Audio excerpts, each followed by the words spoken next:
Administration announced the newest government agency cuts. The Health and Human Services Department will eliminate 10,000 jobs as part of a major restructuring. Public health agencies that will see cuts include the Food and Drug Administration, the CDC, and the Centers for Medicare and Medicaid. The government has also made cuts to USAID, the Education Department, Social Security, and the IRS. Let's welcome, as we often do, Peter Loge at the School of Media and Public Affairs at the George Washington University to discuss what's happening at the federal level. Thanks for being with us. Always a pleasure. Thanks for the invitation. Of course. Do we know yet if these workers who are being let go will be called back, as we've seen happen in, for example, the National Park Service? You know, that's a really good question. It depends who they were under the circumstances by which they were let go and when and how the courts intervene. In the meantime, you've got a lot of people unsure about what happens next. You've got companies unsure about drug and device approval processes at the FDA. A lot of folks are kind of left in limbo while the courts and the administration figure out what they're doing. A lot of people used to think of as a government job as a steady, I can retire. It's not super exciting, but it's almost a guaranteed thing.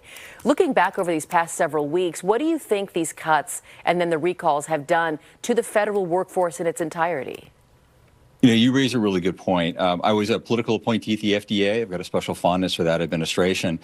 And in a lot of cases, folks turn down bigger paychecks for more stability and maybe a little less excitement. I think it tells top performers maybe they don't look to the federal government because there is less security now. So they'll go for the bigger money or the more exciting position. You're chasing experienced people out of government, maybe retiring early, a lot of brain drain. You know, you never want to go to work for a company if you're unsure if they're going to fire you, then rehire you, then refire you again the next 6 weeks. You're going to look elsewhere. Yeah. And I think that's a lot of what folks are looking at. And for many, they've been in these jobs for decades. Let's swing here to the fallout of that group chat about the administration's war plans. Do you expect to see any changes into how the White House communicates such sensitive information? Many people were surprised to learn that it can be so openly discussed in a group chat. Wow, I hope so.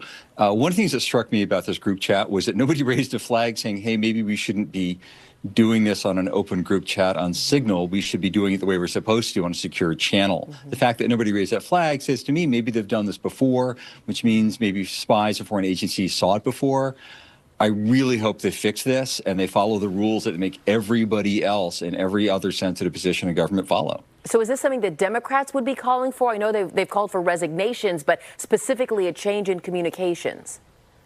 I hope so. Senator Wicker, Republican senator and a defense hawk, has also called for an expedited investigation. I think anybody who's concerned about national security and foreign adversaries spying on our communications ought to be raising a flag saying, look, there's a reason it is difficult and inconvenient to have sensitive conversations online, because it makes it harder for people to steal and much harder to accidentally add reporters to the group.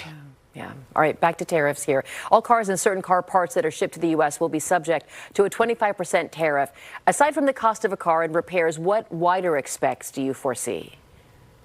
You know, the wider effects are pretty broad, and they're tied to the group chat. They're tied to the jobs.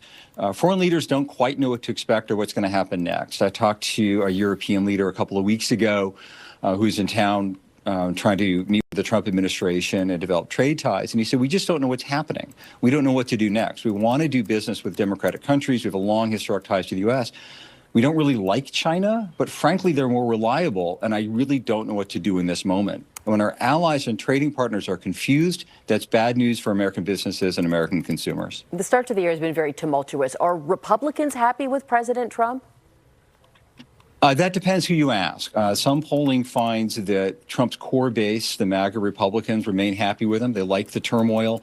They think it'll settle out, and it's rough now, but it'll be fine in a couple of months, which is what the president and his allies are saying. You've got a number of Republicans, however, a number of whom voted for President Trump, who say this isn't what we had in mind. Slow down. We're nervous about the economy. And of course, Democrats aren't happy. Democrats tend to like Democrats. Republicans tend to like Republicans. And you're seeing a lot of that as well. Okay. Peter Loge from the George Washington University. Thanks for joining us today. Always a pleasure. Download Fox Local for more videos on demand.